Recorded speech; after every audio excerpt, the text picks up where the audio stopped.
G'day Aussie Gridiron fans, welcome to the G'day Gridiron podcast, brought to you by the Aussie Gridiron Network. It is the final week of our division previews and we have got to the biggest one yet. It is Wild West week. That's right, we cover all of the AFC and NFC West divisions this evening. The Big Eight, you could almost call them. Well, you got to take the Cardinals out of that, so let's say 7.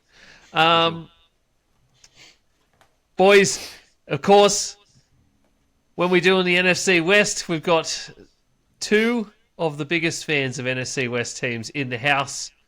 Brad, your Seahawks are up again. No. Again. The Seattle Seahawks. No, I'm not going to do that again. No, don't, please. Hey, I can't go through that again. How you going, Brad? Last week's pump up message by the Cowboys, by yours truly, it was well received across the internet, Brad. Well, I do it again. It's not very much, I'll tell you that, but I do it again, and I had a good time doing it. So, maybe one day we'll get to be able to talk about how and why the how the Dallas Cowboys are Super Bowl contenders. We all heard that. But yeah, it's good. It's anytime we're talking football, it's good. It is good. Isaac, it is, of course, your Rams night this evening. Excited about to talk about the outright Super Bowl favourites for 2026? That has come up. I am, but I cannot do it as good as Brad. I'm still reeling from that. No, we don't. That's far now.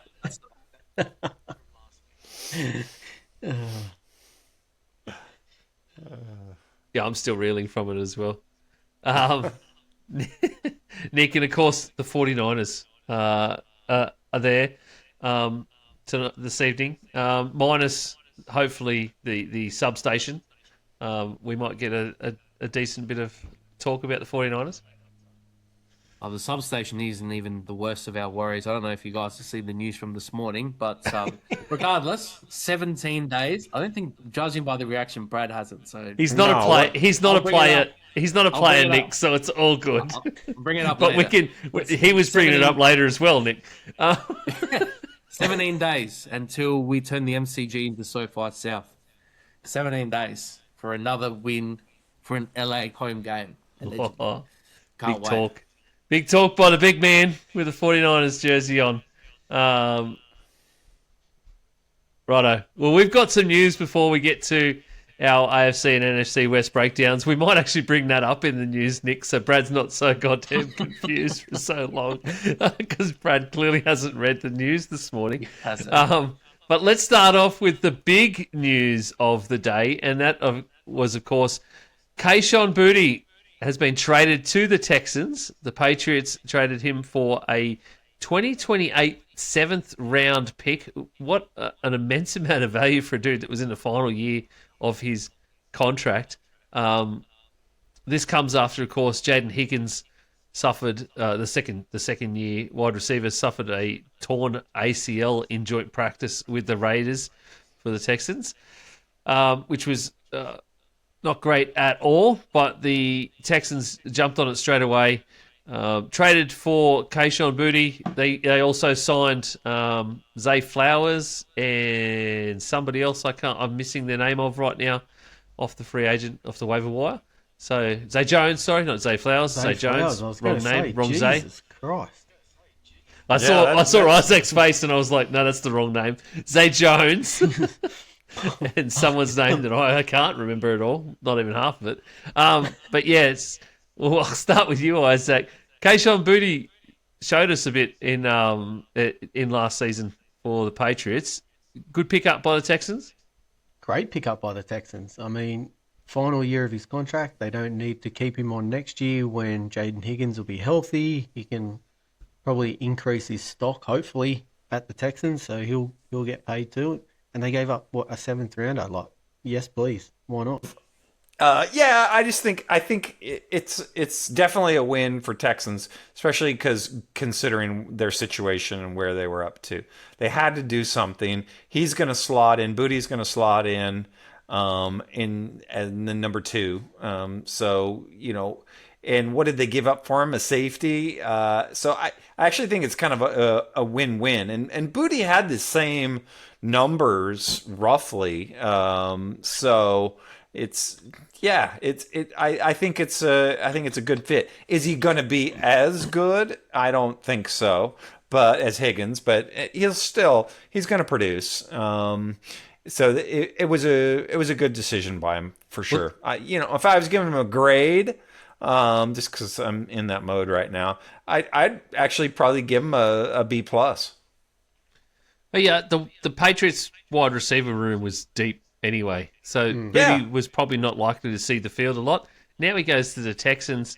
Higgins was supposed to be the outright wide receiver 2 behind Nico Collins, so you would have to imagine that Booty's probably going to slide into that role. It means he's going to see more ball.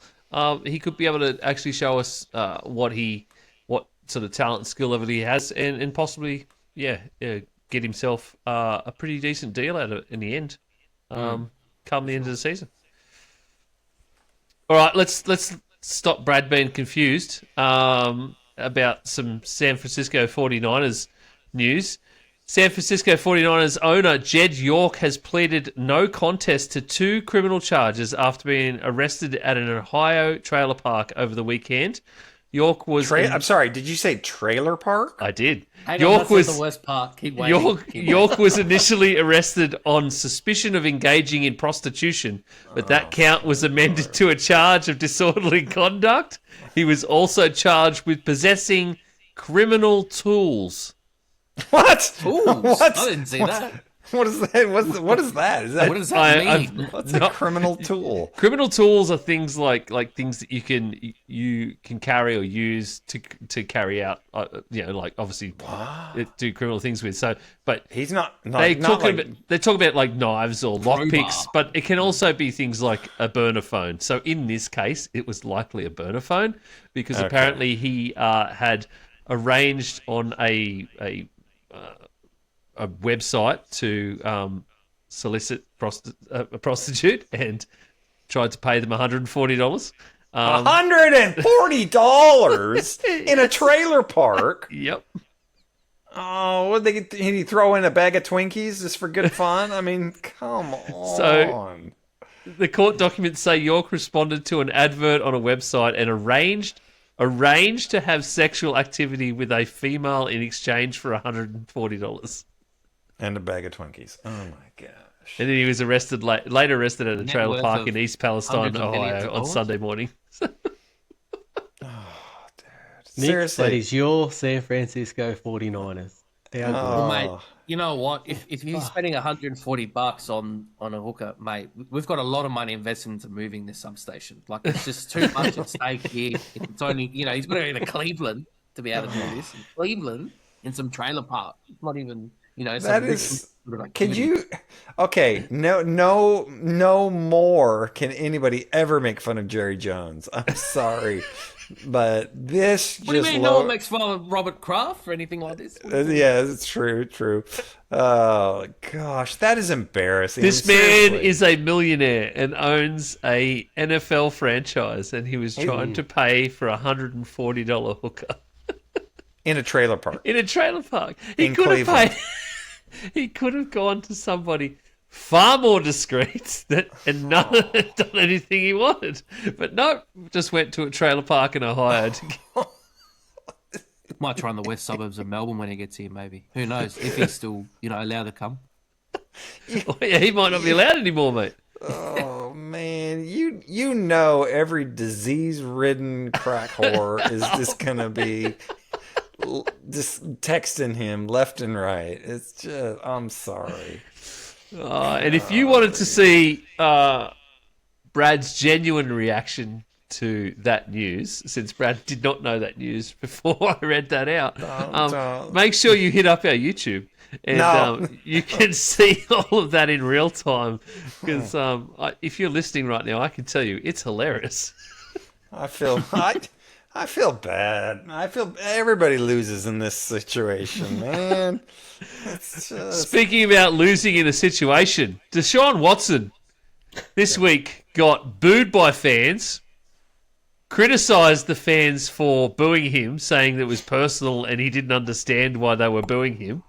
And also, maybe because he sucked. and also in that rant said that he doesn't regret anything in his life. And then today gets named the Week 1 starter for the Browns. It's all happening in Ohio. Last couple of days. Okay, I didn't see his interview. I heard about it, but I didn't see. Did he really say that he doesn't regret? Yes, Brad. Yes, he said a reporter asked him if he regretted, I think, the words that he said or what he said about the fans. Like, did he regret that or did he regret how he played? And he said, "I don't regret anything in my life." Dude. Okay. So, all right. I get if you want to name Deshaun Watson, he has not set the world on fire. I get from his play on the field if you wanted to name him starter. I can understand that. I would still go with Shador, but I could understand that. But if he's come out in a press conference and said that, like basically he's showed that he has no remorse and no self-awareness whatsoever. Yeah, zero self-awareness, Brad, is the biggest thing. Yeah. Then I blame, that's got to be from ownership top down. It's got to be. Because why would the coach do that? Why would Munkin basically said that? they came together as a coaching group and they looked at the entire body of work. So all of the camp, practice, the 2 games so far, and said that he gives them the best chance to score points and move the ball, and that's what it's about after all, is scoring points. And so here, and if okay. you're saying that Deshaun Watson, after the way he played in that second game, where he came in and like Sanders started that game, the second preseason game, and he didn't look great. And then they put Deshaun Watson in, and he looked worse. And you're telling me he's the better one of the two? I don't think so. There's something else afoot, Brad. Well, yeah, I think Watson played decent or good even in that first game. But I totally understand what you're saying, that there's something else, and I would agree with you that there has to be something else. The one thing I think is just because they're naming him starter doesn't mean he's going to start the majority of the games this year. No, he did just say Week 1 against Jacksonville. So okay, so in one sense, if you go out there, because they know they're not going to be in contention, Cleveland. So if you go out there and you give Deshaun the start in the first game of the season, then you can pull him and say, okay, Shador, we've tried Watson, it doesn't work. Here you go. It's your reins. You can do it.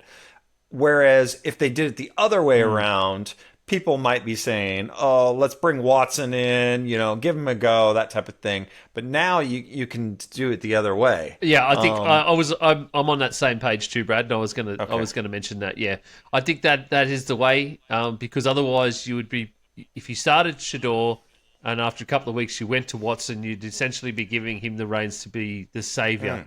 And this guy that has done so, like, basically destroyed this franchise, because it is from the moment they signed him, regardless of everything else, the moment they signed him with that massive contract, it has totally destroyed everything that the franchise was. They've had to ship players away because they can't pay them, and the guys that are going to be future Hall of Famers at other franchises now.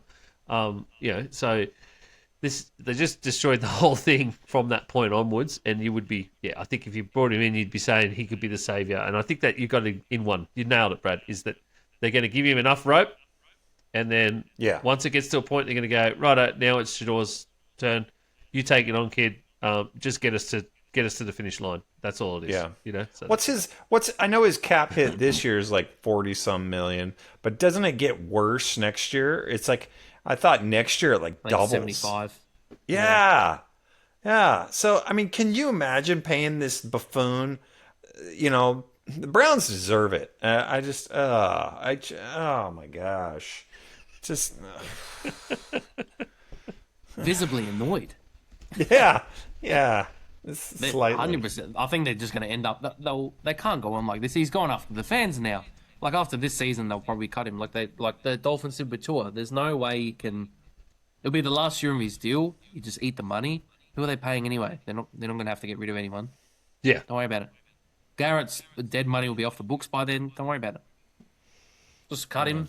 Be done with it. Eat the year after you got plenty of money. That's what the Dolphins will have next year. So try then. Well, let me give you some. Let me give you a few names. So these are the players that have departed a few of the players that have departed the Browns since they signed Deshaun Watson. Of course, Baker Mayfield, number one, because they said ship Baker off essentially and signed Watson.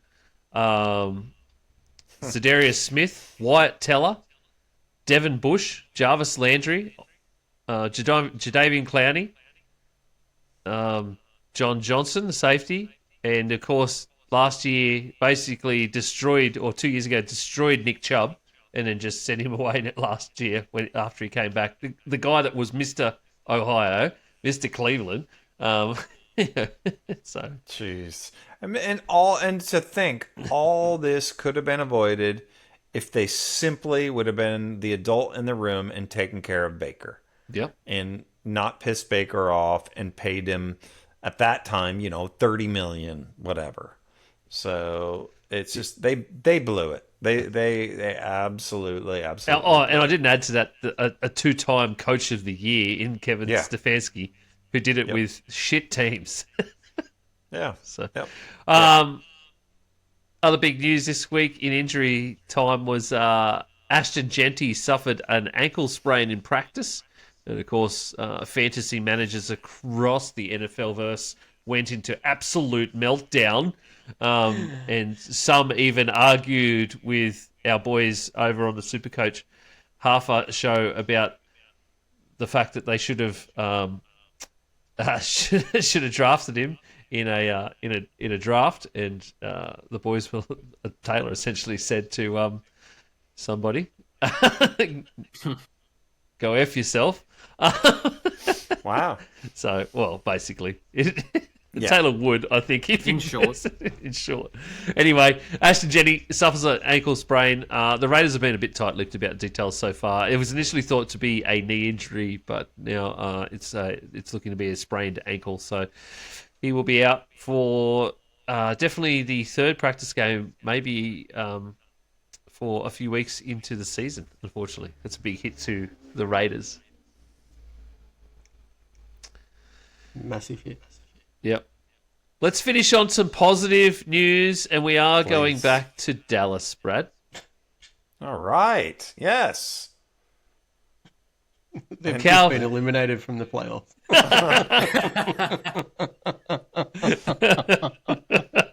No respect.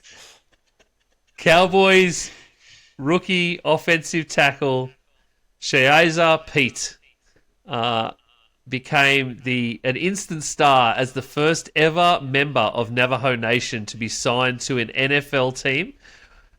Why are we talking about Pete? Well, at the preseason game over the weekend, he had an entire section cheering for him because they were playing in Arizona. Huge Navajo population.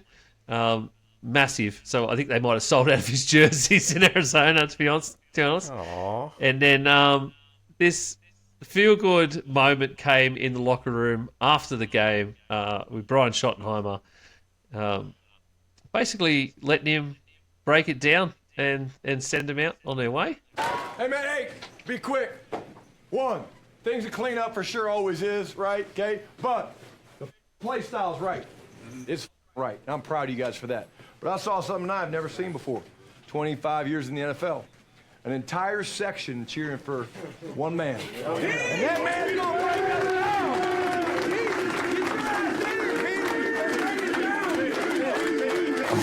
Well, that was an incredible win. I am very fortunate to be amongst you and to play in the same field where the same star hold it on our chest. And I'm proud of us. I'm proud of how far we've come. Man, this game, fate brought us here as strangers, but this game, this star, this team will make us brothers.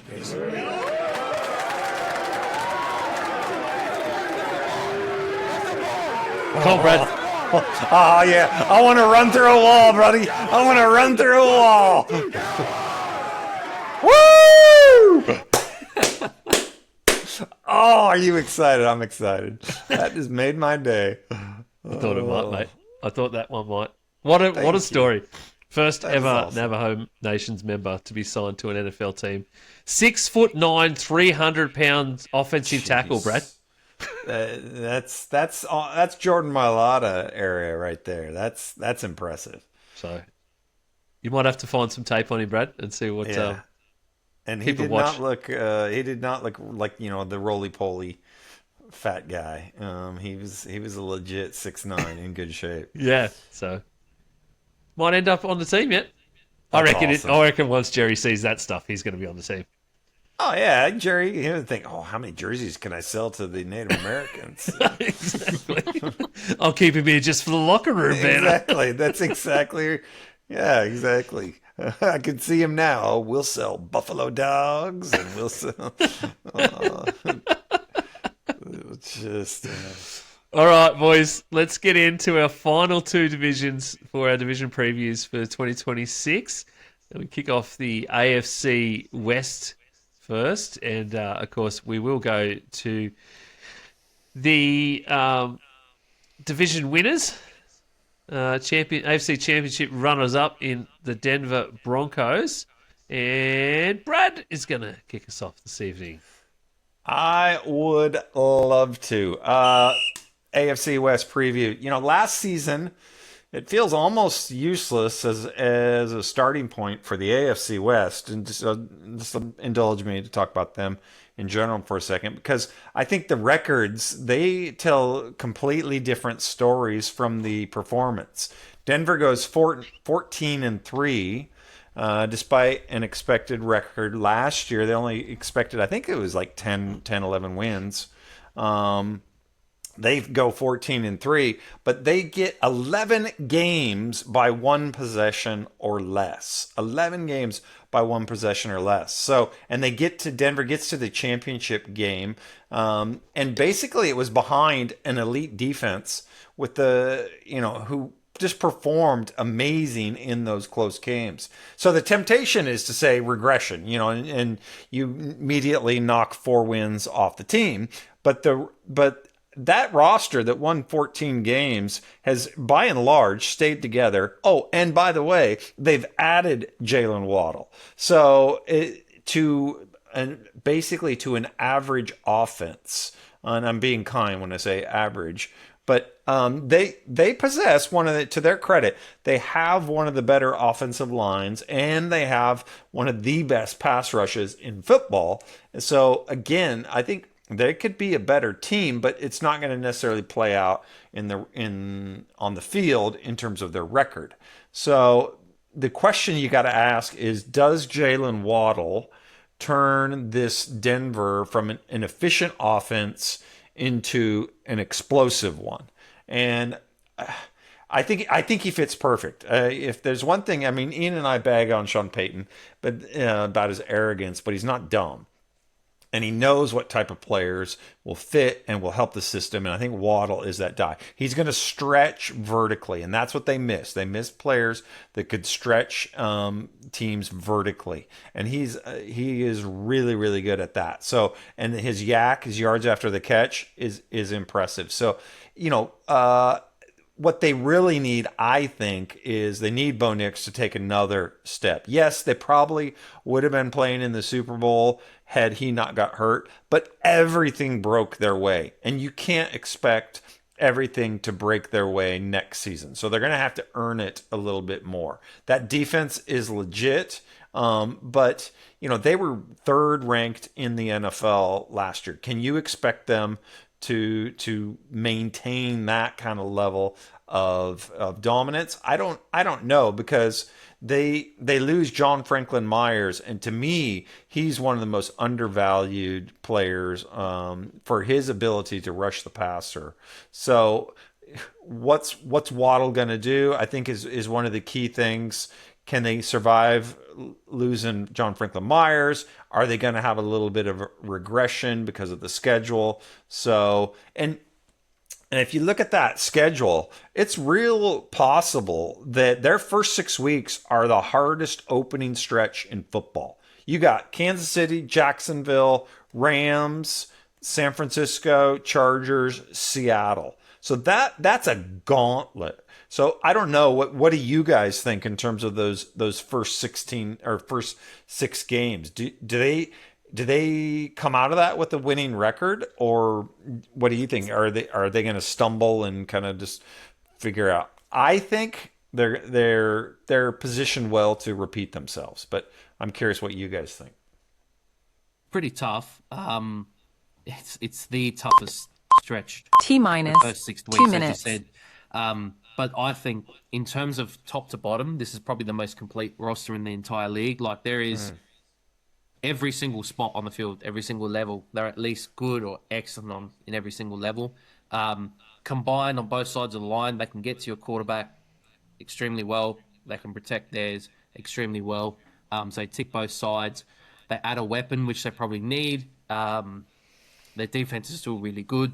I can't say enough about the personnel. I think, to answer your question, I think because of that, I think they can sort of come out with a winning record. The only thing that I think would probably stop them is just mentally, that emotional or psychological sort of side to it of going pretty much all the way. The AFC was wide open. They had the championship game on their home deck. Everything was all lined up. And then for some reason, stupidity took place, in that 1 game minute to against go. the Bills. And they decided to send on the ball. Bo Nix snaps his ankle. The rest is history. So the mental and emotional and psychological toll that would be taken on them, because they would all know going into that, like after that game, considering how the Patriots played, man, we had that right on our doorstep. And considering how the Patriots played 2 weeks after, they would have been like, man, we would have had a proper swing at it. So it's just between the ears for me. Between the ears is the only thing that can stop them. Top to bottom, it's a great roster, well coached. That's the only thing that's stopping them for me. Yeah, I don't know. Who's their backup QB if Bo Nix goes down again? They're trying to figure it out. I don't think they've settled. Probably 10, 9, 8, See, that'd be another 7, situation 6, where I'd be 5, 4, 3, very cautious 2, about, like you're saying, 1. Nick. They've got a really good roster. The schedule's hard, like Brad. Those first 6 games, like, man, they just got to get to the bye week, and out of their first 10, they've got 2 probably easier games in Arizona and Carolina. Like, that's tough 10 weeks. So the backup QB again, if it comes down to Bo Nix being injured, then they may find it really difficult. I think they have. So if the first 6 weeks are the toughest, I would say that back half of their schedule is the easiest in the NFL because when you've got Vegas twice, the Jets, Miami, so there's some real winnable games there. I think the only thing I got to say is you add Jalen Waddle in terms of a absolute speedster, deep threat to the team that made the most passes in 2025, threw the ball the most, and like especially late third, fourth quarters, they were the most successful on those passes as well. And you add Jalen Waddle to that, that's phenomenal. It's just going to be out of sight. All right, the under-over for the Broncos. Sorry, it was just up there a second ago. I believe it's 9.5. It is 9.5. We'll go around the table. Isaac, 9.5 under-over for the Broncos. Just having a look. I've got them going over. Nick? over. Brad? Over. I got him over too. No surprise at all there. I think even with that schedule, I think we were all very, very wise in terms of having them over. All right. Next up, the Los Angeles Chargers. All right, the Chargers' big story of the off-season and coming out of 2025 was a complete philosophical, that's a good word today, philosophical shift in terms of their coordinators. Chris O'Leary takes over as defensive coordinator following Jesse Minder's departure, and then the front office fires Greg Roman and brings in Mike McDaniel, fresh off a stint at Miami, and then pairs him with none other than Jim Harbaugh to become what I can only term as the new Blues Brothers.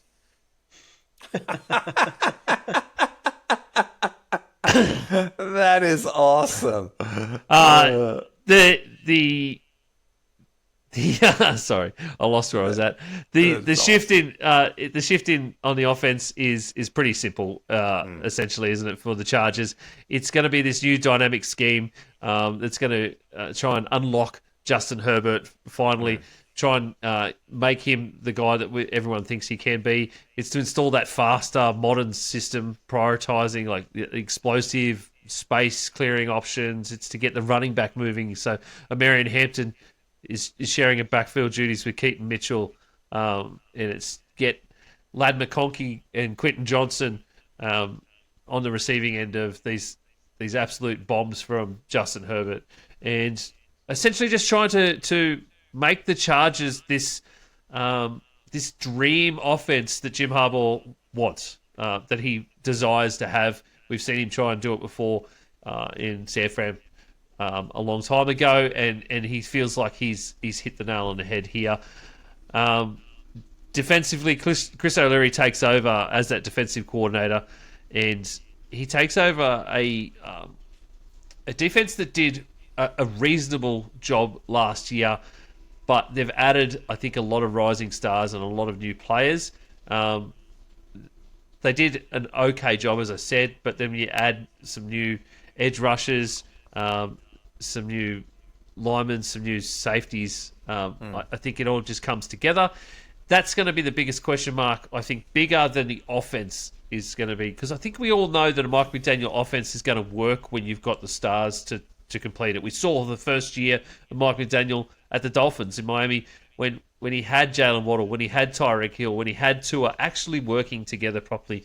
And now Tua Tagovailoa, he's not half the quarterback that Justin Herbert is skill level wise. Yep. So Justin Herbert has just never really had that chance offensively with a coordinator to actually maximize his potential. So I think it's a good thing for the Chargers this year.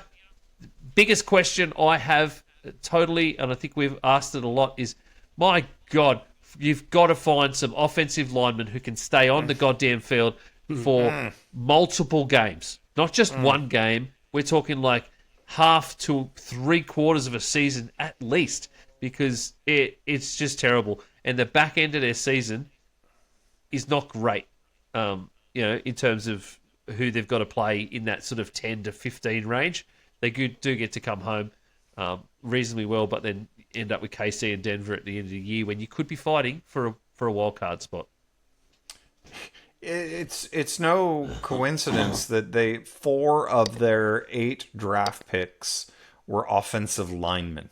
So they're acutely aware of the problem, but they've got to, 2 minutes. like you said. And of course, it's also not lost on me that the fact that guess who they were playing when Tyler Biadasz goes down? The San Francisco 49ers. So I think there's a common denominator here, Nick. It's just, but I think, the offense is getting better. The defense will probably regress. So in theory, it balances out. So what are they going to be able to do? McDaniel, what kind of magic is he going to put together? Ian, you hit on it. Herbert is 3 times the quarterback that McDaniel used to have. So I think it's going to be a fun offense to watch, but I can't see him. I can't see him them have a seat at that Super Bowl table. They're just not that team. They're not there yet. Except look at their betting odds. They are like the number 5 for Super Bowl betting odds, which blows me away. Now that was before Biotish went down. So, but still, I think this team it's got too many holes. They just don't have the star player, especially at the wide receiver position. Is this not the most overhyped team in the NFL? I think so. Talk to me. Because like Brad said, they're 5th on the betting line for the Super Bowl. Justin Herbert is 2nd on the betting line for MVP. Jeez. So he is level. This is on Sportsbet, by the way. He's level with Joe Burrow. So Josh Allen is favourite to win MVP, $7. Joe Burrow and Justin Herbert, 10, Lamar Jackson, and next 9, at $8. 8, 7, 6, 5, 4, These guys 3, are going to be 2, like a decent 1. team, but man, oh man, everyone's just Mike McDaniels is coming in. He's going to do all this. He's going to do all that. They may fall flat on their face like they have every other year. Everyone's hyping up Justin Herbert, and he's this, he's that, and every year he doesn't produce. Well, he'll produce in stretches and in the regular season, but then injuries start to pile up because he's just getting beat up left, right, and center. And let's face it, he's looked not that great in the playoffs. The Chargers actually stunk in both times that they've been to the playoffs with him. So yeah, you bring up a good point. I worry a little bit about that. I know this time has sort of gone. I know offensively, there's no issues there. I don't think they'll have any issues.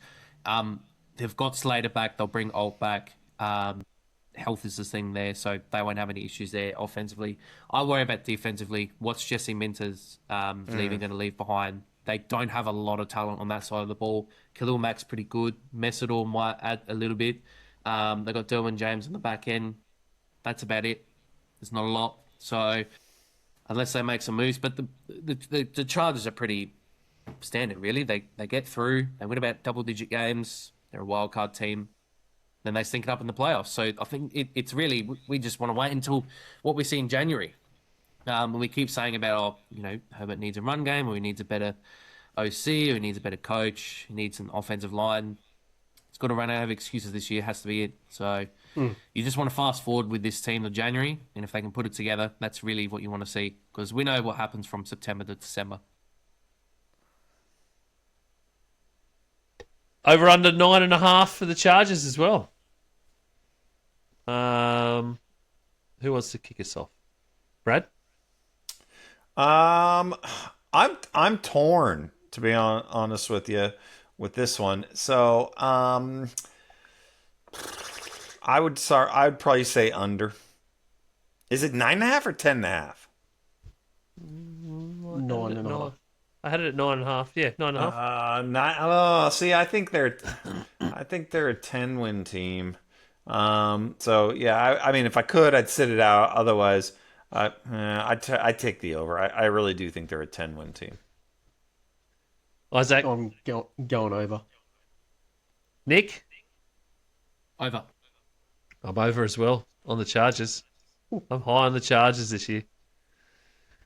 All right. You're the overhyped guy. I am the overhyped guy. I am the Chargers hype guy. Just because I can make dumb images about Jim Harbaugh and Mike McDaniel. There's lots more in my brain. Trust me. There's so many things that I went through apart from the Blues Brothers one. But yeah, there's more that's probably going to come out over the season. I love it. All right, let's go to the Kansas City Chiefs with Nick. Kansas City Chiefs. Well, usually every year you'd want to look for a couple of things in terms of doing predictions. One is a team that you think's going to go worst to first, so in their division, so from fourth to first. The other team is, who's a team that's going to double the wins. I think this is the favourite this year for a number of different reasons. I can't underestimate how good that they drafted in the offseason. Mansour Delane, they moved up to get him. He'll be a stud. They always find a way to be able to, on the back end with cornerbacks with the Chiefs. They always make him the stars. You look at McDuffie, previously Snead. They always make him work. Peter Woods was a very good pickup. They moved up with the Rams, to be able to get that pick. Mason Thomas, he's been brilliant in the preseason. So that's your corner, that's a DT, and that's an edge. That I think I'll be surprised if they don't hit on all three of those picks. So their defense is pretty much almost set again. They had a bit of turbulence last year. It was still decent in terms of their defense, but they're just adding to it insanely well.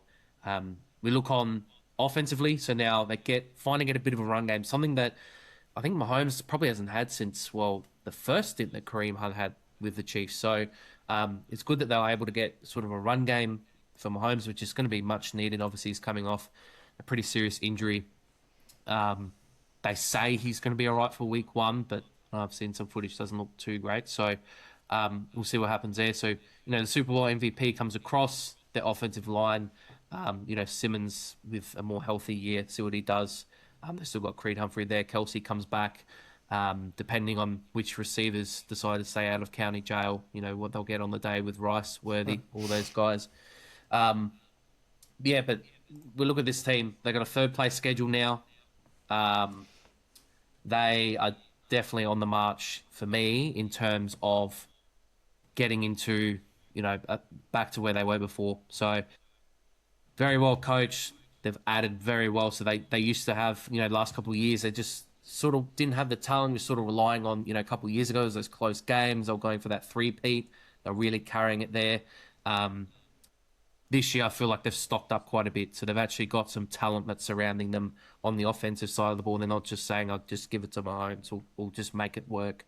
On defense, Chris Jones is going to make a play or something like that. So an early buy probably isn't favourable for him. It's a long sort of, almost 3/4 of the back end of the year.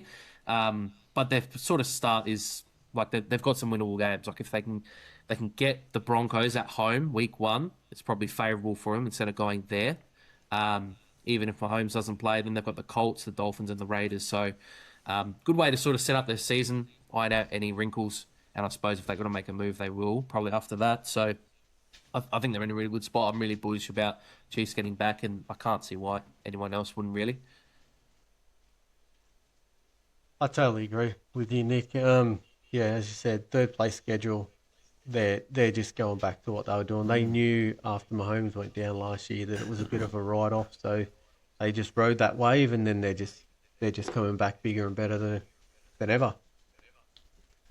Yeah, totally. The third place schedule is so fortunate for them with all these new stars, and in the way that Nick said they went through free agency and drafted as well. I was very dubious about that week 5 bye. It is so early in the season for the Chiefs, especially who aren't young. They're not young. 2 minutes. Like their average age is quite old. Especially with some of their big stars. So it will be interesting to see how they manage that through the year, because I assume that this is probably Kelsey's last go around as well. So how do they manage him and his sort of aging body as one of the most prolific tight ends we've ever seen? That guy's had a hell of a workload over his years, so his body is probably quite clearly nearly at that point where a whole season won't work for him. Because it does get quite hard towards the back end of the season, especially that run of Buffalo, Rams, Bengals, New England, 49ers, and then the Chargers. Like weeks 12 through 17 are quite difficult. And when the bye is so far, the bye is going to seem like it was 12 months ago by the time they get to that point. Yeah, you're 1 minute exactly to go. Right. To me, the Chiefs are a perfect model of how everything kind of balances out, in the sense that 2 years ago, I don't know if you guys remember, the Chiefs were just spun their magic, and especially Mahomes, and they were 11-0 in one-score games. 11-0. Let that sink in. Last year in one-score games, 1-9. So things have a way of working their way out. So the question is, who is going to be the Chiefs this year, especially on offense? So you add Kenneth Walker, which I think is a big get. Does he finally force defenses to stop living in 10, that too high 9, shell? Because 8, that's what was 7, Mahomes was 6, dealing with. Was 5, teams were just 4, laying back, 3, and they were saying, beat us with the 2, run game. 1. And KC couldn't do it. And so now you get Eric Bieniemy in on that offense. You bring in Kenneth Walker. I think they've got a much better chance of making some noise in this division. They're surely going to win a lot more than 6 games. So let me just throw something at you before we move on quickly. What if you're the Kansas City Chiefs? Look at those first 4 games before the bye. Why do you play Mahomes before the bye? You got Denver, Indianapolis, Miami, and Las Vegas. Throw Justin Fields out there. Let him do his stuff. Get Mahomes fully healthy and let him come back. Yeah, In week 6. I've been thinking that the same thing. It's got me buggered why you're pushing to get him back in week 1. I just don't understand it. I understand that it's Denver, and maybe you try and push him for that, but it's just before the bye. I just don't understand The why risk you is too do it. high, right? I'd even put Nussmeier out there. He played pretty well over the weekend out of LSU, so give him this week. Yeah, it'd be a tough assignment first week against Denver's defense. Yeah, but, you just games to come. You just need someone to game manage, right? That's it. I get what you're saying, and I think logically on paper it makes sense. But what makes Patrick Mahomes is his drive, his competitiveness, and so imagine telling that guy, "Nah, you're gonna sit it." I don't think he would take too kindly to that. I think he would say, "No, forget that." And I don't know if you guys ever remember watching the quarterback show that they did on Netflix. Like he was pissed when they took him out just in mop-up time. He does not want to come off the field. But, to I your get that, point, but Patrick Mahomes needs to start thinking about longevity, though. Yeah, right, Brad? yeah. He's going to start thinking I'm not just a warrior anymore. I need to think about, if I want to be the greatest quarterback of all time, then I need longevity, because you're up against Brady's record, really, when you think about the greatest quarterback of all time, aren't you? Yeah. So you've got to do something about that. Even if you did play, let's say you played against Denver and Indiana, why would you play him against Miami? Miami are a basket case. And they're an absolute basket case. On the weekend, they had more, in the second preseason game, they had more penalty yards against them than they did actual yards. That's in the preseason. Jeez. In a preseason game. Jeez, They're in a that's lot of embarrassing. They are the worst roster known to man. So I don't know why you would bother playing him against him. Why would you not rest him against that? And as Isaac pointed, play Nussmeier then. Play Fields then. He'd probably still win. It's so. All right, 10.5, under, over, real quick. Brad? Over. Isaac? Over. Nick?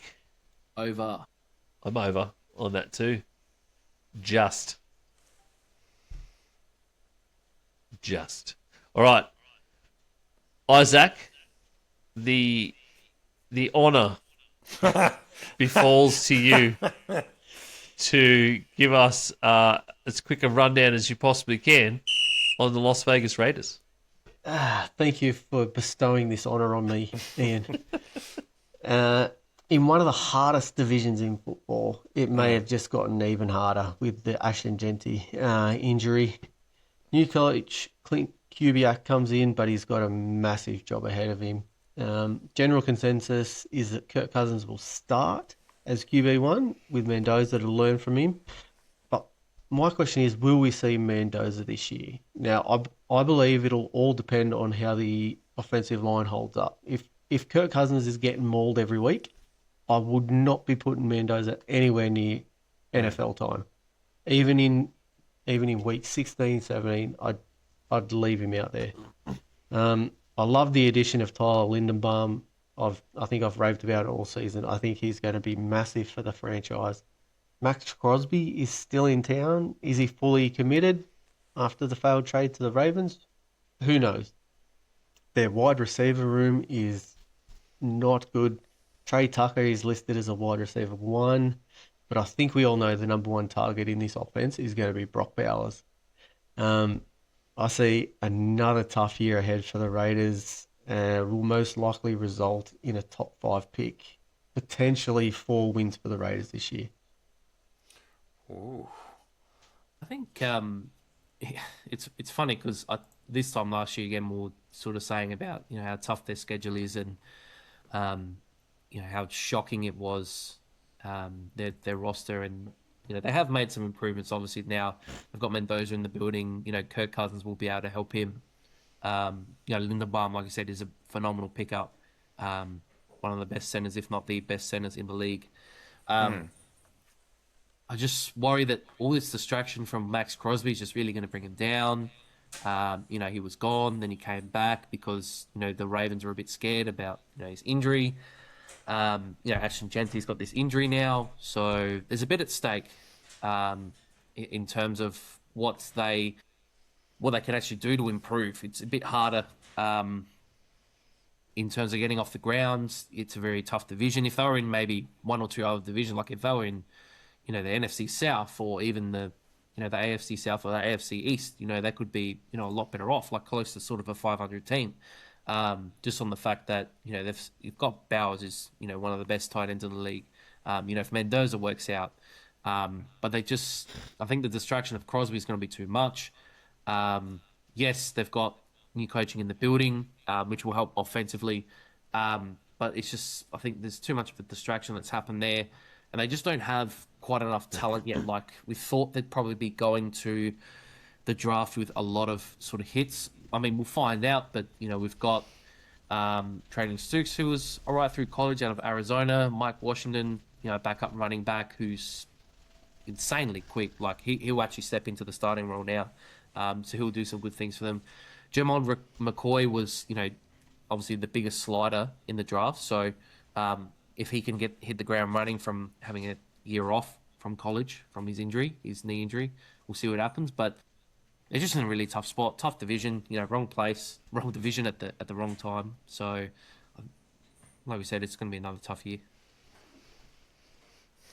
Yeah, there is. We talked. I talked about how unlucky KC was last year, and kind of the stats a little bit around it. But there's no stats. There's no hidden analytics that says Vegas was unlucky last year. They were awful. They were flat out awful. They had a almost negative 200 point differential. So they scored 248 points and they gave up 432 points. That's woeful. So and yes, they did do some things to make them better. Are they going to be a better team? Absolutely, they are.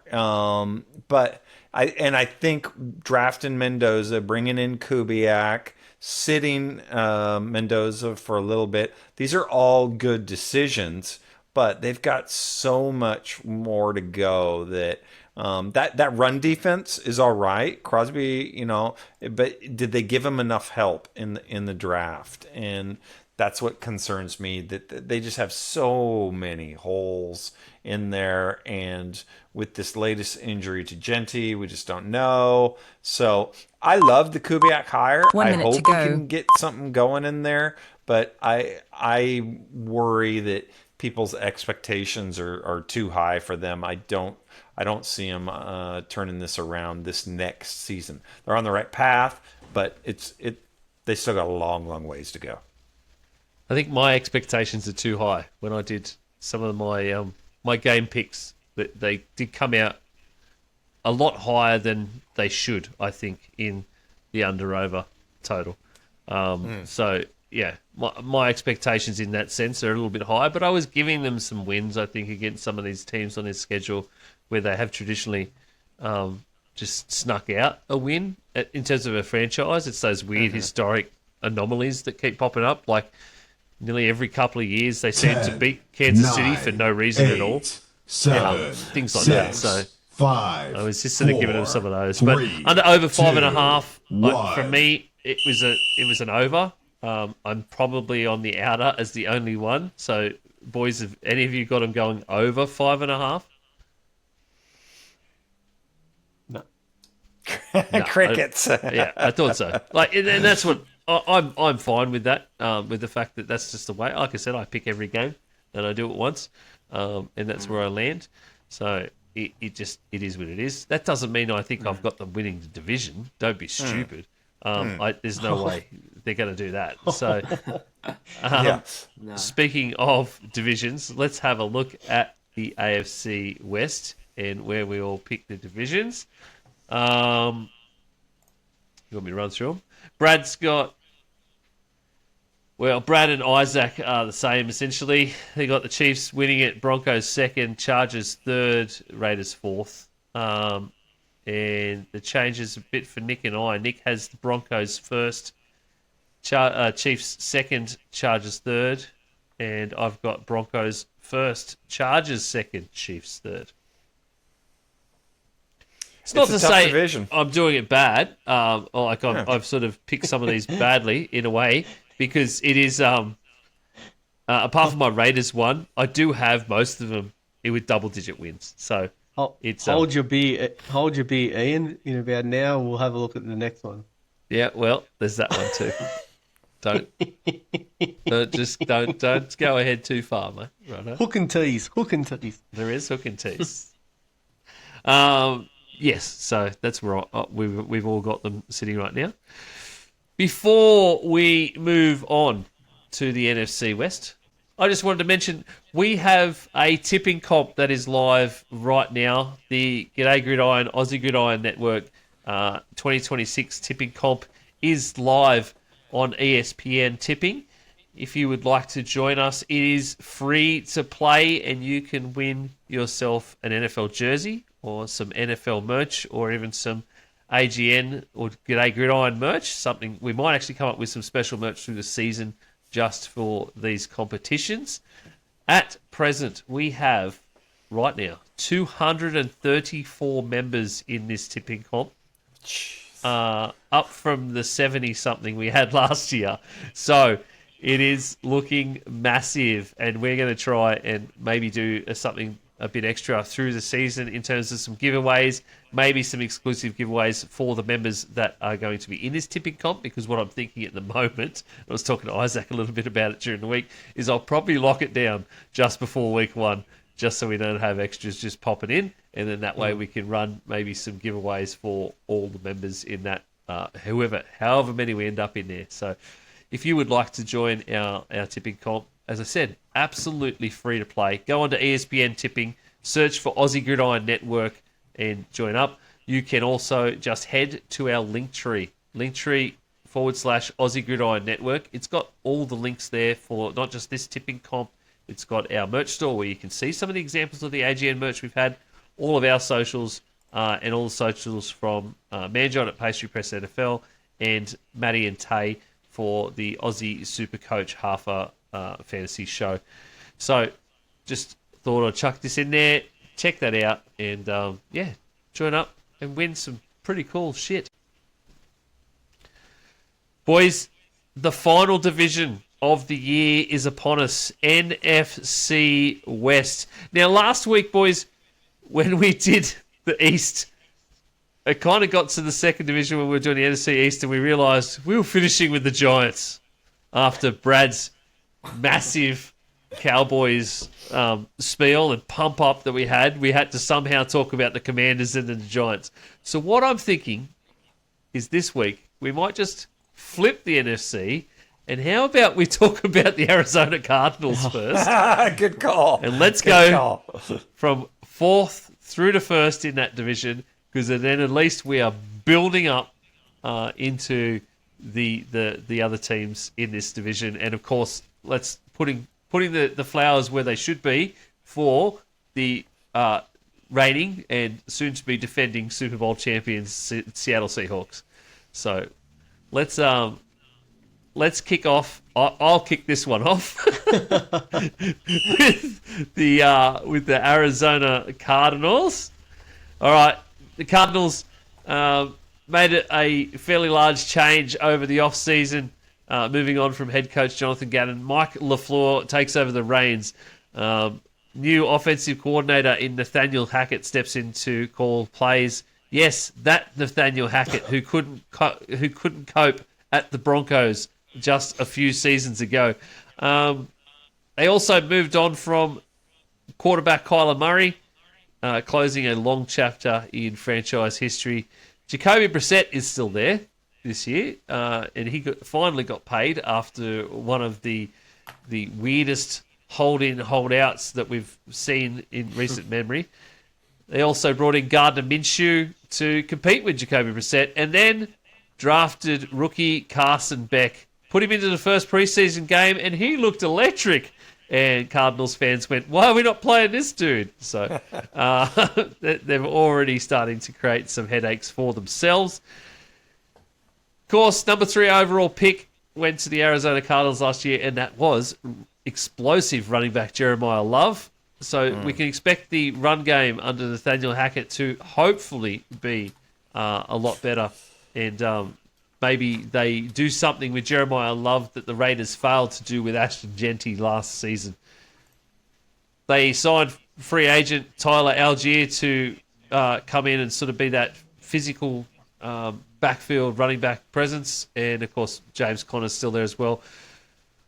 Passing game, though, we've got third-year wide receiver Marvin Harrison, who so far in the last 2 seasons has not lived up to not only his own hype, but the hype of his family name. So Marvin Harrison Jr. needs to really have a far, far better season and almost a breakout season this year to not start attracting those draft bust conversations that a lot of wide receivers end up with in their 3rd and 4th years when they end up way too far down on a depth chart.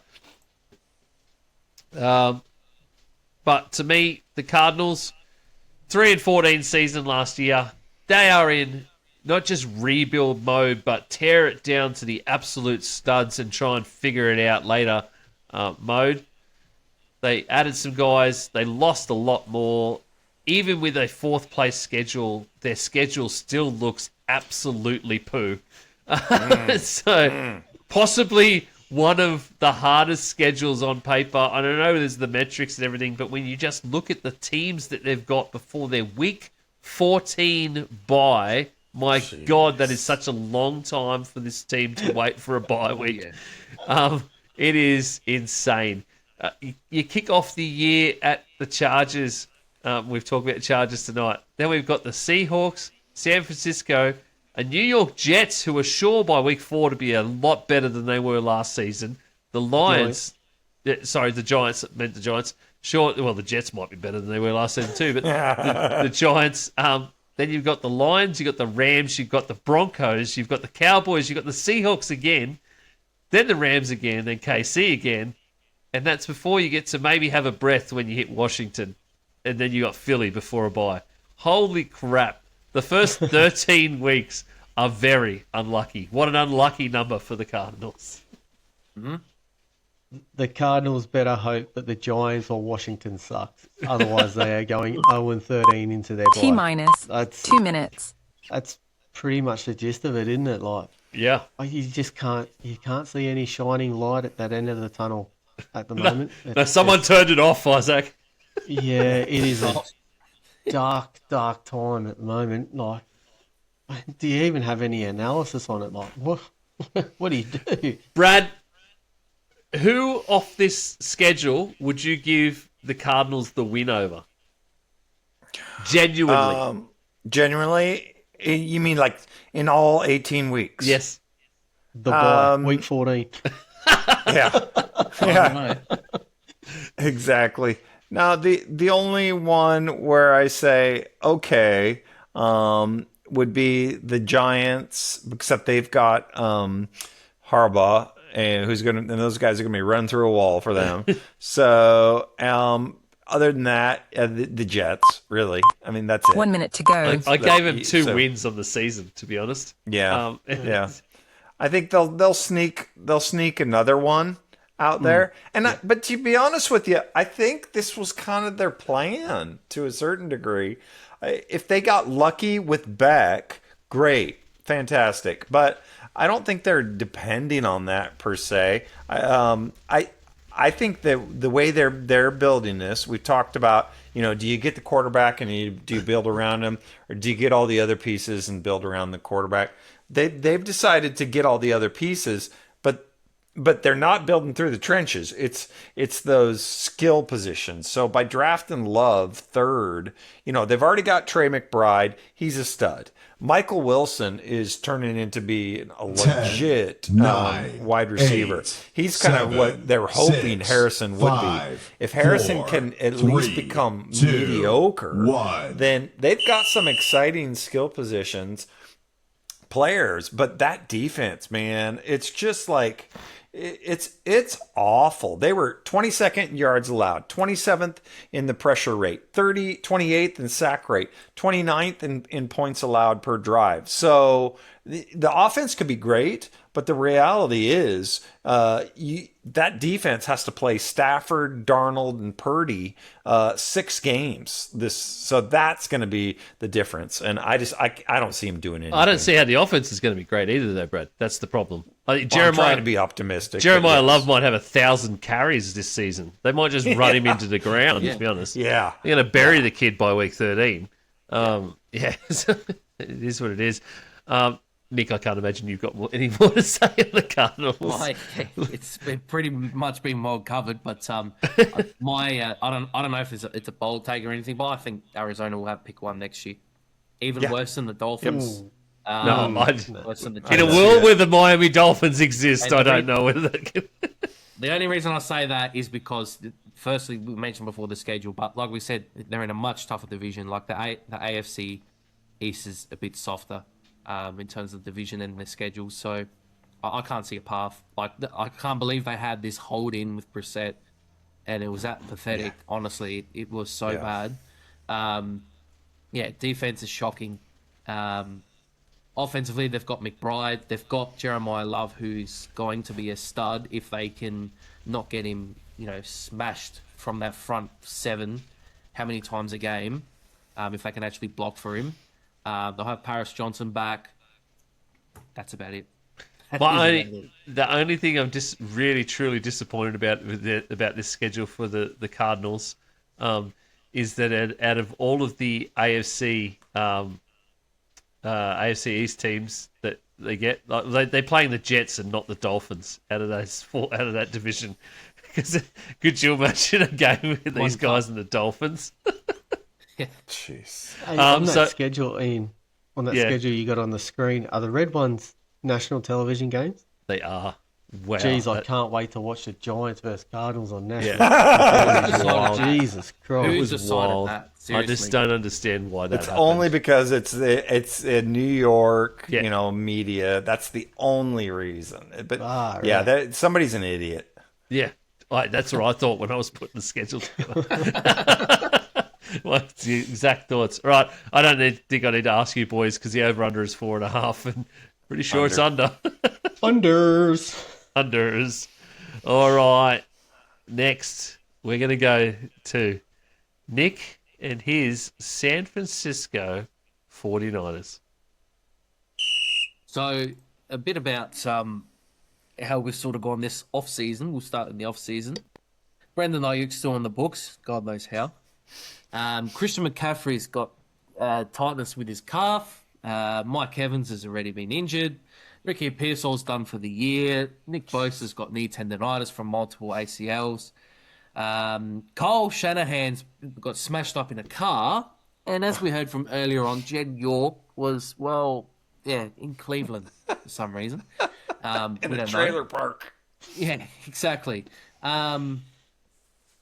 There have been, I must say, there has been a bit of a nostalgic feel to how we've sort of gone about this off-season, though, in terms of the additions. Dre Greenlaw comes back. Deebo Samuel comes back. So both of those guys would be solid additions considering, receivers last year. I can't even begin to tell you how many guys we went through at receiver. So that's definitely going to help. I like Stribling, how he's been so far this preseason in both the games so far. So he's definitely going to swap in for Juwan Jennings pretty nicely. I don't sort of like how, once again, we didn't sort of address the offensive line. So, again, we don't really have a contingency plan for Trent Williams, who's, late 30s now, which is a bit concerning. I don't think Kittle will make the trip over to Melbourne, so a bit upset about that. But I think they're saying week 2 or 3 should be the target back, which is pretty good considering he had a snapped Achilles in that playoff game against Philly. So we'll see how he comes back with that. But I think, as I've sort of said when we've done this over the last few years, that when there's just too many distractions, like just too much stuff going in the off-season. I mean, between Brandon Ayuk and then, Kyle Shanahan's only just been able to come back, I think a few days before our first preseason game. There's just a lot of sort of moving parts. I also fear that, yes, we've got the sort of substation thing and everything, but we are an older roster as well. So even more so, the injuries will come naturally. So there's a massive issue about that. We really haven't sort of fixed up the back end of our defense as well. Like the front seven, I've got no issues with. Like we've really fixed up the interior. We'll have Michael Williams come back. Obviously, Bosa will come back. If he's, even if he does have some knee tendonitis now, he's still a double-digit sacks guys for the year. Fred Warner will come back, so I've got no issues there. So I suppose just putting it together, just really putting it together now, how they can sort of galvanise and get through. I suppose with the sort of schedule that they've got, so obviously, playing here week 1. And then after that, sort of Miami, then Arizona after that. So I suppose not the worst way to sort of come back from Melbourne. And then the season really kicks off once they got Denver and then play Seattle. So it's just a really tough division. I'm really interested to see how Kyle Shanahan sort of planned to be able to come up against Mike McDonald, because the first matchup went solid and then the last 2 matchups went horrendous. I haven't seen a defensive coordinator probably since Jeff Schwartz that's really been able to shut him down like that. So I'm interested to see how he sort of combats that now with an extra couple of weapons offensively. No Robert Saleh anymore. So we'll see what happens now on the defensive side. So bit of an interesting year. I'm sort of unsure about how it all goes, but I think, well, if I was going to guess, pretty similar to sort of last season, considering, and how we were able to sort of get through. So, how do you guys sort of see? I mean, I'm 2 minutes. From a sort of biased view, but how do you guys sort of see it from your end with everything that sort of happened on our side? I think I can't believe they won 12 games last season. I really can't. It's a testament to Shanahan, because really their point differential, they only had a plus 66 point differential, whereas you're talking with Seattle and the Rams, they were like 190 and 170 or something like that positive point differential. So it's amazing what they did. I personally, just talking about one of their bright spots, I absolutely love Stribling. That pick. I think he's going to be a stud. I think he's going to be a real big surprise. I wouldn't even be surprised if he is going to be the offensive rookie of the year. I think he's going to be that good. 1 minute to go. It's the defense that I worry about. If Bosa's healthy and if Fred Warner has this, and if all these things fall in line, but there's so many ifs that I just can't put a lot of stock in them. So I do think they're going to be a good team. I just don't think they're going to sniff that 12 wins like how they did last year. Yeah, my heart bleeds for you 49ers fans, Nick, with all these injuries. I'm sure it does. It's just bleeding. No, but like you went through this last season and you still snuffed out 12 wins. Like Brad was saying, that's a credit to Kyle Shanahan and what he does. That was a lot with Mac Jones in there as well, which was 8, quite good. 7, 6, like 5, you said, though, the concern is the 4, injuries 3, and the age of the 2, team. 1. It's going to be hard to back up what they did last season with that many injuries to do it again, and to go out and to get an older wide receiver in Mike Evans who does get injured or was injured last year. It's at least question marks over how they think this season's going to go. Going for depth, really. Just guys that just keep getting injured. So just circle. The ones that come back, then there's the ones that get injured. So I suppose it's a bit of a cycle.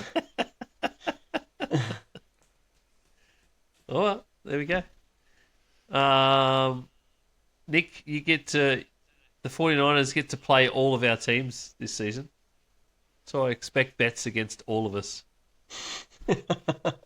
In Dallas as well. Just seen that. Well, we're playing you in Mexico, so that's an instant loss. We have the entire stadium against us in Mexico. Yeah, there's not very many Vikings fans in Mexico. No. So this is. I don't know. I can't say much more. Under over 10.5. I've got them going over. I've got everybody going over in this division apart from the Cardinals. So, Unders for me. Unders. Yeah, I just can't see him backing up from last year. Brad. Under. Mr. Pessimism. Surprisingly, just over. Just over. Okay. Righto. Well, let's get to something more positive. Isaac, the Rams. The Super Bowl favourite Rams are primed for another run at the title. And again, like in 2022, when the Rams won the Super Bowl is going to be hosted at SoFi Stadium. So I think this is now something the Rams aim at. So they made a big swing of going to get Stafford for 2022, and they've done it again by getting Myles Garrett, who I believe is probably the best player in the league, defense and offense. And what else do you do when you get Myles Garrett? You go and bring back the 3-time Defensive Player of the Year in Aaron Donald, who looks all but certain to sign with the Rams. You've got the reigning MVP there, and has had no injuries this offseason. If you remember going into last year, he had the back injury and he wasn't playing in preseason games or he wasn't training. There's none of that this year. He looks healthy. Puka Nakua is in a contract year, so that's all the better for us if he just stays quiet off the field, just stay out of everything. In a contract year, he's gonna try and go big to get as much money as he can. A nice little running back room, like not over the top with Kyron Williams and Blake Corum. There's a rookie in the running back room that my mate at work, Jason Tunbridge, shout out Jason, who he really loves. He's been drafting him in all his rookie drafts. Dean Connors. So keep an eye out for Dean Connors. One of the best offenses in the league, one of the best defenses in the league, one of the best coaching staff in the league. This year is a Super Bowl or bust for the Rams. And let's go Rams. 49ers suck. Once at that week one, we're going to meet him in Melbourne. I love it. I love it. Oh, gosh. Brad? Yeah. So, I mean, the Rams, it's ridiculous how the embarrassment of riches that those guys have. So when you get the reigning defensive player of the year plus two starting corners, how can they not be, and they had the number one offense last season, how can you not consider them Super Bowl favorites? So the only challenge, I think, is can they handle the expectations? Can they handle the pressure? And I think McVay will be able to do it for them. I mean, it's a grind. And so are they going to be able to stay healthy enough? They've got all the talent, more talent than anybody.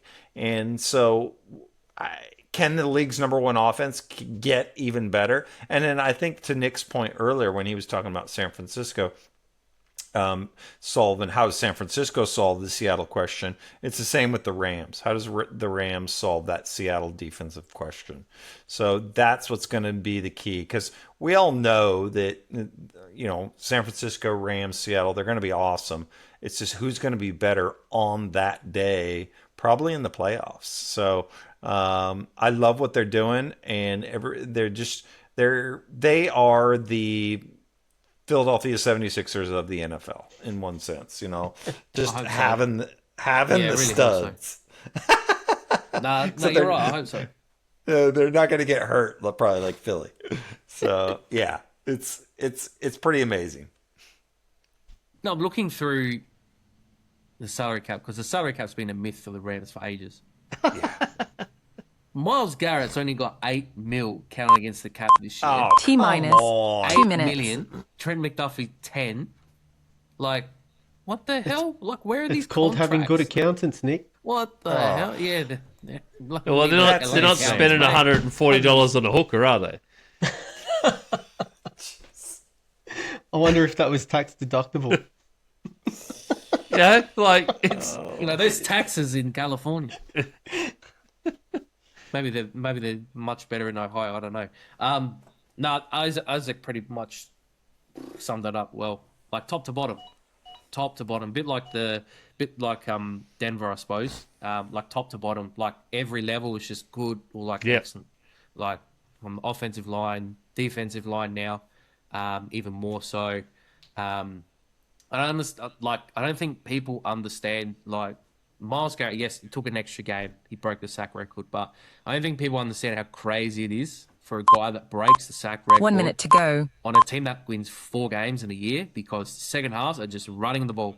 Like, so it's crazy that they're adding now this guy to that defense, plus McDuffie, who's, played in big games in playoffs for the Chiefs. So what more can you say? Like Isaac's right. If they're not winning the Super Bowl, it's a definite bust for sure. Like they've still got Devontae Adams, they've still got Puka Nacua, they've still got all these guys. Like there's talent all over the field. So and like they come here and they play in Australia, and I suppose like they go play the Giants next. They've got an extra couple of days break, so like they've got 11 days and they play the Giants like at home. Then they start getting into sort of the more competitive games. 10, all like Denver 9, and Philly. So 8, 7, 6, all set up. 5, 4, 3. Yeah, it is 2, all set up for them. 1. Number one in all categories. That's what it'll be. And that's what they are now. On paper, they're number one in all categories. It is ridiculous the way this line is, and they are. It's the reason they are the outright Super Bowl favourites, and I think nearly everybody is like banking on them to be in the Super Bowl, not just win it, like to actually just be there to get. So there is obviously Brad mentioned it. It's that weight of expectation, though. You have to then live up to that when you've gone and amassed this many people, this many weapons. You do have to, live up to that.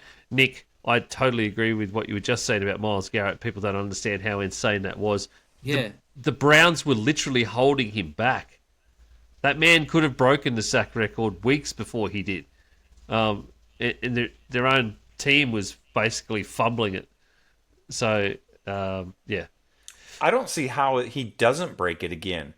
Neither do I, because he's going to be on a more competent defense with a more competent defensive coordinator who will, and especially if Donald signs, as we all think will happen, because I think the eyeballs will go to Donald straight away. But I think that they'll be scheming to get Garrett free constantly because he's the form player.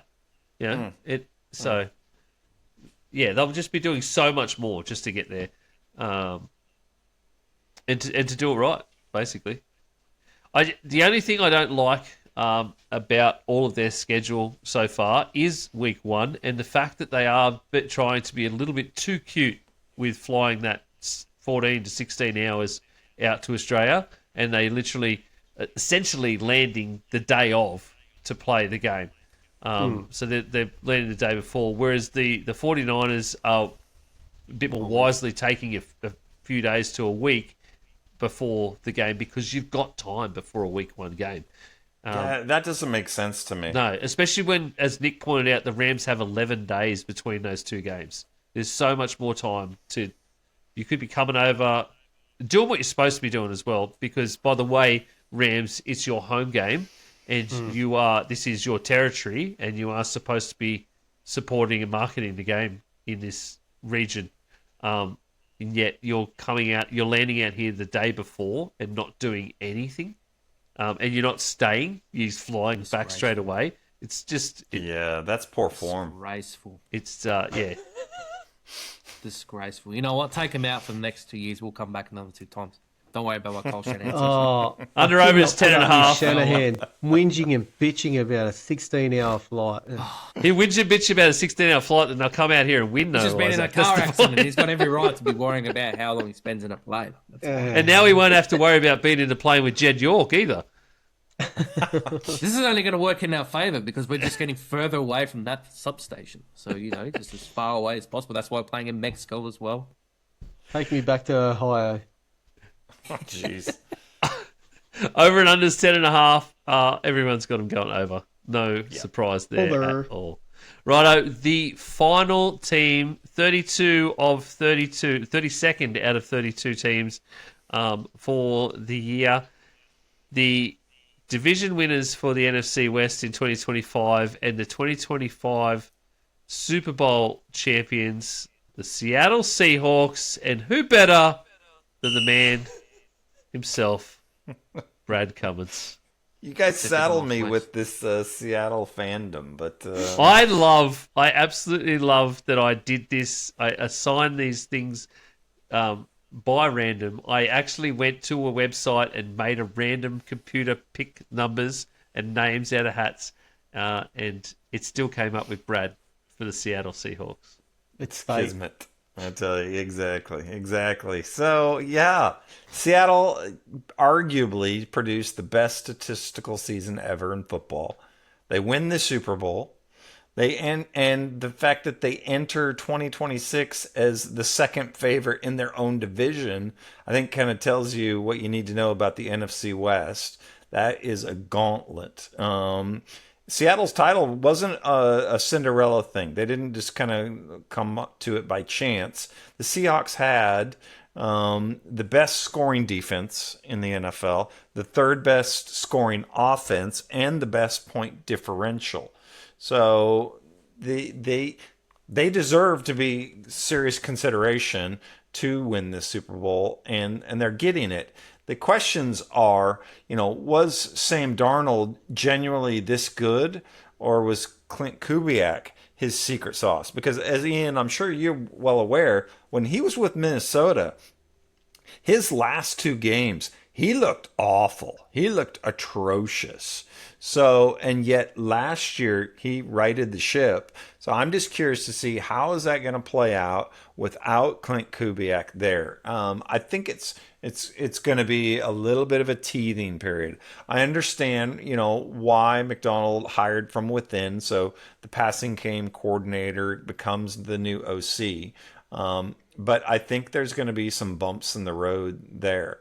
And the one pick I find interesting is, can first rounder Jadarian Price out of Notre Dame, who wasn't even a starter, can he replace enough of Kenneth Walker's production?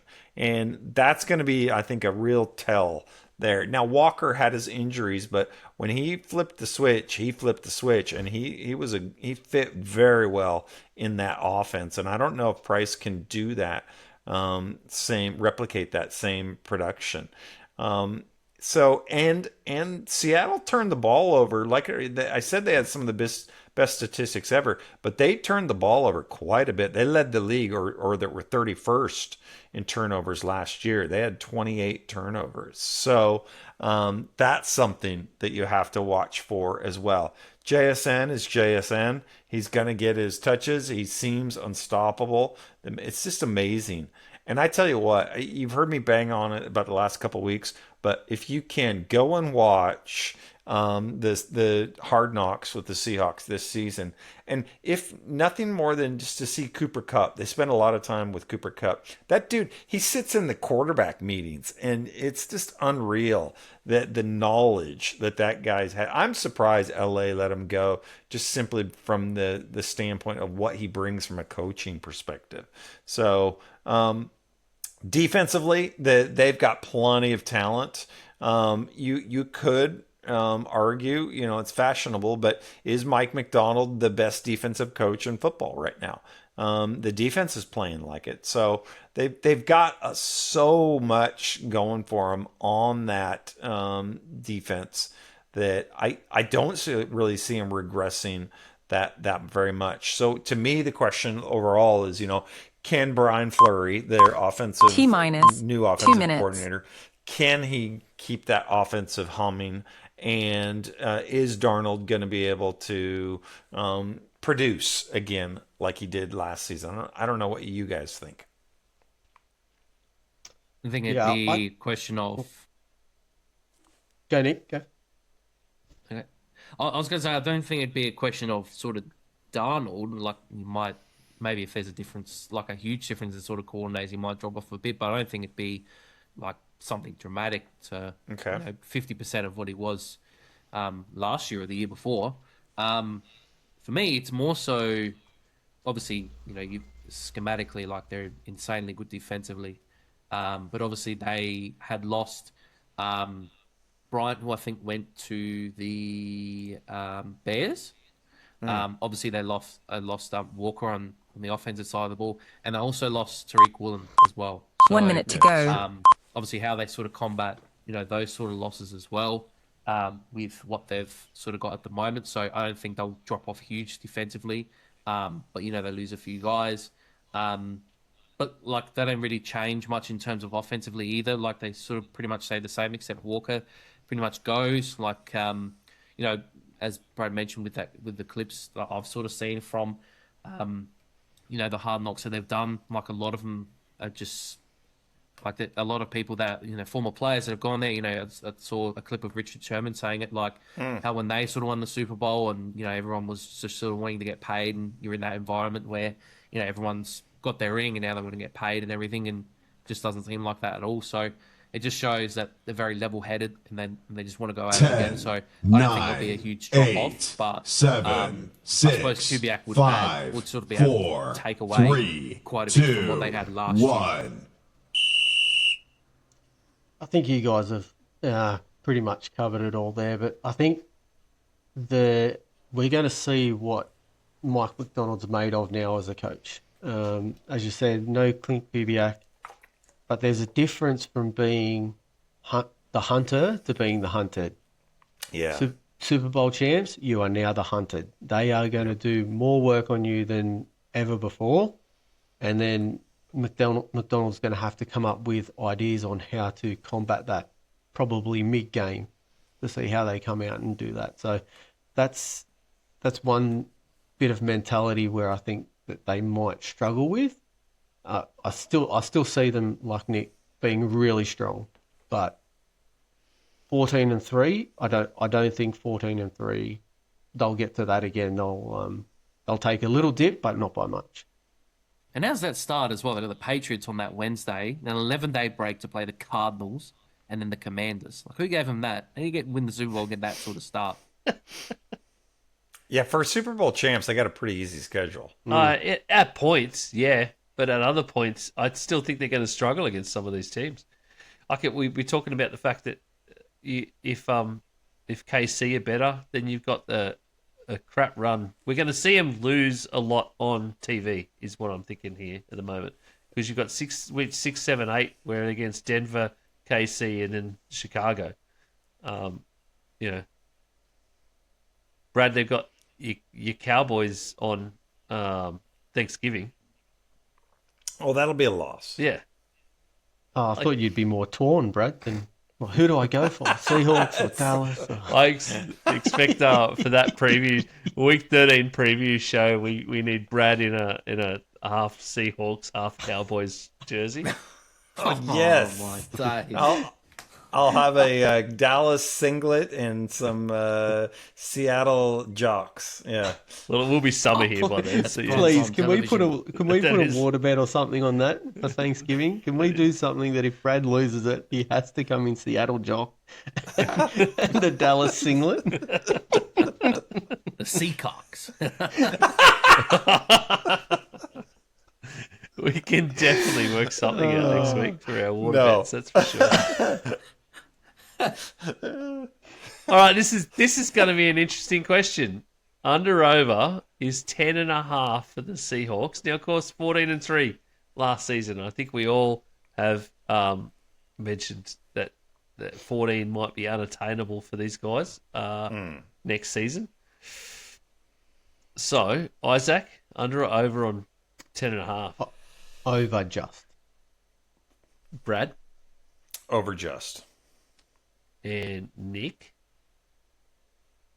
I've got them over just as well.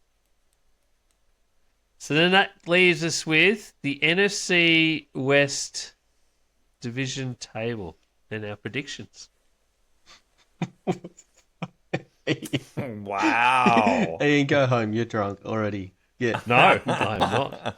Oh, I want to hear Ian's side because he didn't say anything when we did the Niners preview. Brad, Nick, I deliberately didn't. Brad, Nick, and Isaac all have the Rams, the Seahawks, the 49ers, then the Cardinals. I have the 49ers, then the Rams, then the Seahawks, then the Cardinals. Just to let you in on some numbers before we put some up next week, the Rams and the 49ers would both finish on 13-4. So it would come down to division and conference records to split, is what it came down to, and it ended up being it ends up being conference records. So they're going to split most of the division. It's just the way it ended up, mate. I can't help that. It's just because of the teams that the 49ers are playing from their own conference versus the Rams. I don't think the Rams are going to be perfect. I can't say that you would think that the Rams are going to be perfect, Isaac. There's no way I that don't think they're going to be perfect, but I think they're going to be better than the 49ers. But it's not being better than Ian's the going- 49ers. It's Ian's winning going- against other teams, Isaac. That's the problem. He's getting a little bit upset, Isaac. He is. Considering I gave Cool them, for week one, mate. I've got you splitting, so you know. Yeah, it's all right. We revisit these at the end of the season. Well, as I said, I think the Rams are getting too cute about the week one game, so I think that's going to end up in a loss. To be honest, Wow. Okay. I love it. I love it. way too cute. And yes, I did. The Seahawks, I can't see them getting to 14. I can see them getting to basically 11. And because of this division, 11 games gets you third place. But in terms of a conference, and we'll get to conference stuff next week a little bit more. But I've got those three teams will all be in the 7. So I've got the same. and I can't think of anybody in the world that actually has their head screwed on and thinks about football in a correct way that wouldn't have that same scenario. So there we are. We got Wow. Can you believe it? We did it. 32 teams. it. We did. Got to end with some controversy too, Brad. Nothing like it. Isaac's very upset. I can see. He is. Isaac is very upset about the fact. Brad was visibly annoyed earlier on. Isaac's visibly upset. I like it. What a day! What a day! I do not give a shit. Righto. Well, yes, we've done it. We got there. We got to the end. That's all 32 teams previewed for the season. Next week, we will have our conference predictions. Isaac won't be with us, but we'll run through some conference predictions for everybody. We're going to run through some maybe some water bets, or we'll throw out some predictions. We might end up with some water bets in amongst all that as well. Brad, Nick, and I are going to go through some of our initial best bets. So maybe our betting for the season, our prop bets that we might want to throw out there for our predictions to go along with our predictions for the season. So please make sure you listen, follow along at G'day Gridiron on Instagram, and Facebook, and check us out on YouTube as well. Get the podcast on Spotify, Apple, and YouTube, so make sure you go and check that out. As well as the other boys, Matty and Tay, with the Aussie Supercoach Halfer. That is on YouTube as well. The boys have gone video, so we're full video across the Aussie Gridiron Network now. So make sure you check all that out, because of course, like we've got, boys, we got 2 weeks left until football. 2 weeks until football.